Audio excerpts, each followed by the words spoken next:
Our hearts are responsible for sending blood throughout our body and bringing it back to our lungs in a constant exchange of oxygenated and deoxygenated blood. Here at Osmosis, we also think your hearts are responsible for starting with the heart and showing us love every time you watch one of our videos. But remember, the heart itself also needs its own blood supply, called the coronary circulation, which it gets from the right and left coronary arteries. The coronary arteries are embedded in fat and course across the surface of the heart just deep to the epicardium.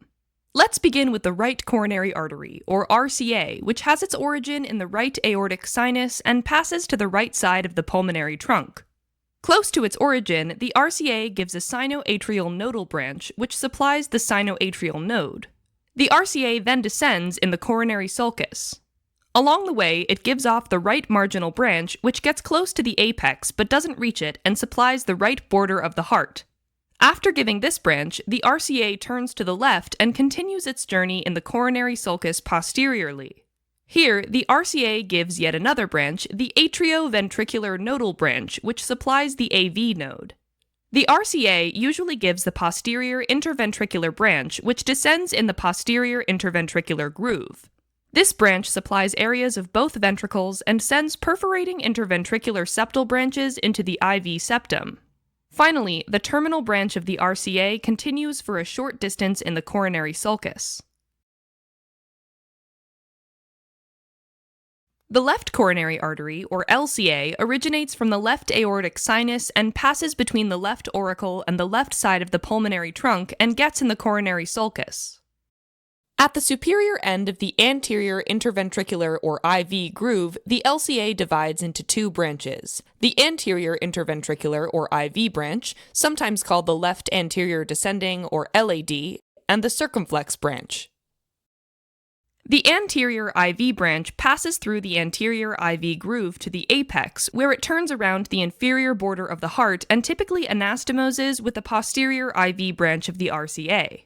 The anterior IV branch supplies parts of both ventricles and the anterior 2/3 of the interventricular septum through septal branches.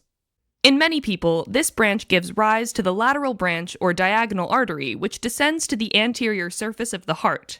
Now, the circumflex artery runs in the coronary sulcus around the left border of the heart towards the posterior surface of the heart. On its way, it gives the left marginal branch, which also has many tiny branches that supply the left ventricle.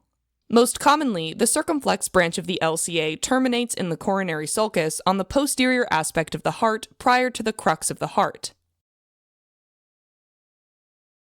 Okay. To wrap things up, RCA supplies the diaphragmatic surface of the heart, the right atrium, most of the right ventricle, the diaphragmatic part of the left ventricle, and it usually also supplies the posterior third of the interventricular septum, the sinoatrial node, and the AV node. The LCA typically supplies the left atrium, most of the left ventricle, part of the right ventricle, the anterior 2/3 of the IVS, including the AV bundle, through perforating IV septal branches, and the sinoatrial node in some people.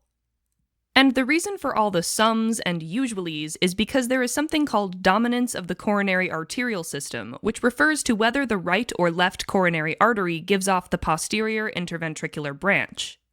In 67 to 85% of people, the right coronary artery gives rise to the posterior interventricular branch, so the most common distribution is the right dominant pattern. In this case, the RCA and LCA are each in charge of about 50% of the heart supply. In about 8 to 15% of cases, LCA is dominant and the posterior IV branch comes from the circumflex artery. In 7 to 18% of people, there is codominance, and both RCA and LCA give rise to branches that run in or near the posterior IV groove. And if you thought that all on its own made each of us special, think that some people might have just one coronary artery. In others, the circumflex artery might have its origin in the right aortic sinus. 4% of people have an accessory coronary artery. Finally, the RCA gives the sinoatrial nodal branch 60% of the time, and the AV branch 80% of the time, while LCA is responsible for the other scenarios. That's quite some variation. Even though the branches of the coronary arteries are considered to be functional end arteries, the heart does have the potential to develop collateral circulation.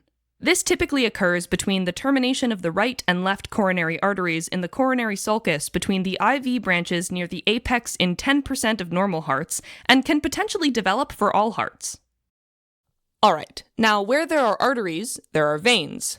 So there are heart veins that empty into the coronary sinus, which drains into the right atrium, and some small veins that empty directly into the right atrium. On a posterior view, you can see the main vein of the heart is the coronary sinus, which is a wide vein that runs from left to right in the posterior part of the coronary sulcus. On its left side, on the anterior surface, it receives the great cardiac vein, which is the main tributary of the coronary sinus and drains the areas supplied by the LCA. The great cardiac vein begins as the anterior interventricular vein near the apex of the heart, which accompanies the anterior IV branch of the LCA towards the coronary sulcus. Then it turns left, and this second part of the great cardiac vein runs around the left side of the heart with the circumflex branch of LCA to reach the coronary sinus. Then there's the oblique vein of the left atrium, also called the vein of Marshall, sadly not named after the lovable character from How I Met Your Mother, which is a small vein that descends over the posterior wall of the left atrium and merges with the great cardiac vein to form the coronary sinus. Let's switch gears and look at some more veins on a posterior view of the heart. Here, the coronary sinus receives the middle cardiac vein, which accompanies the posterior interventricular branch, and the small cardiac vein, which accompanies the right marginal artery of RCA. These two veins drain most of the areas supplied by RCA. The left posterior ventricular vein and the left marginal vein also open in the coronary sinus.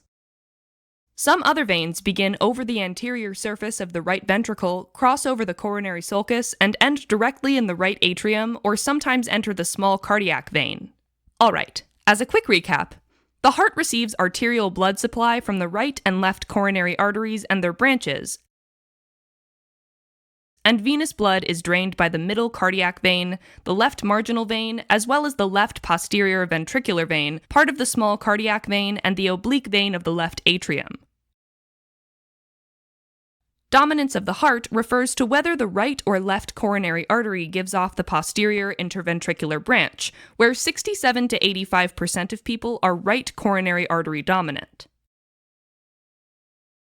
On an anterior view, you can see some of the vessels that supply the heart, such as the RCA and its right marginal branch, a bit of the LCA and the whole anterior interventricular branch of LCA, as well as part of the circumflex artery.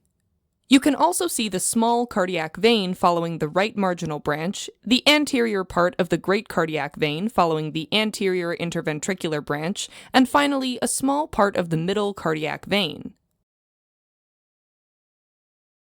On a posterior view, you can see the left posterior ventricular vein, the posterior interventricular artery, the middle cardiac vein, and the coronary sinus, which collect most of the venous drainage.